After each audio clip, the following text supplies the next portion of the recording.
qari qur'onlarimizning orasida yaşı 12-13 yaş durup Kur'an-ı Kerim'de 3 kıtım Ramazan ayetinde 3 kıtım 4 kıtım hatma qilgan qari qur'onlarimiz var.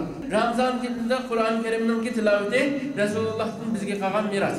Bu hatmi taravih va Ramazonda Kur'an tilovati mushundan bizga qolgan bir tavarruk bir sünnet. Allah subhanahu wa ta'ala Peygamber sallallahu aleyhi ve sellem'nin sünnetlerinden bazısını ihya qilishga bizni muyassar qilsin. Hayatımızda iman bilen, yaşap iman bilen ahirlaştırış nasip olsun. Qarilerimizga tekrardan mübarek olsun. Esselamu aleyküm ve rahmetullah. Bu Kur'an'ı biliş, bu Kur'an'a amel kılış için evvel iman keltürgen her bir iman sahibi bu Kur'an'a yüzümüzü bilişimiz lazım ve yüzümüzü bağışlayışımız lazım. Bunun için ihlas kılışımız lazım.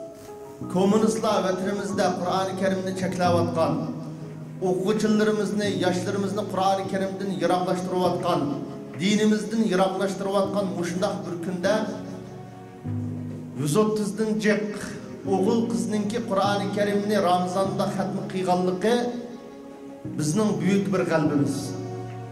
Bu shunday bir buyuk bir ne'mat. Agar buning qadriga yetsak, buni yodlash bilan kifoyalanib qolmay, buning maqsadlariga cho'ksak, bu Kur'an'ın ne için insaniyet kelganligi, ne için tushurilganligini bilsak, bundan katta bir ne'mat. Meni qari qilish uchun butun jafo chekkan ota-onamga va ustozlarimga chin ko'nglimdan rahmat aytaman, rahmat sizlarga.